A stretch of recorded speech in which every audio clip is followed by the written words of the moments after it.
I've spoken pretty firmly about the budget that was passed last year, the mayor proposed, that is going to take an extra 14 million out of our general fund over 2 years and leave us with basically 1 month's worth of expenses in the bank, living paycheck to paycheck. And I'm going to keep seeing loudly, this needs to be addressed. And I know other council members have spoken up about this too. As we go into budget season this fall for a mid-biennium adjustment, we need a course correction, and we need a plan, and we need a way to tackle this before it's too late.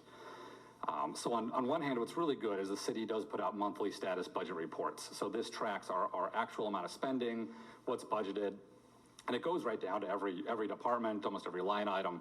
So I encourage folks to check those out. They are great. There was a hiccup a couple of months ago that they were not coming out on a timely basis, but they are now. So I'm glad we were able to push for that, and that's coming out. But I want to, on the right side there, mention what the county's doing. So the county recognized early on that they were going to be in a tough budget situation.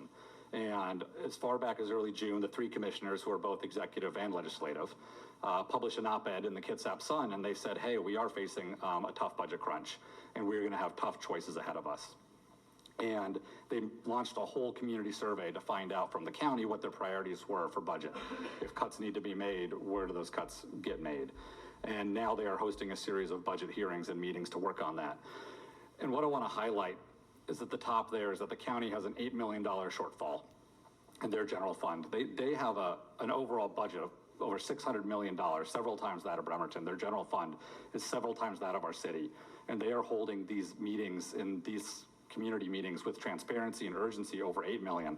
And here we're looking at a 14 million shortfall with a budget a third the size. We need to move on this. It is urgent. All right, next slide.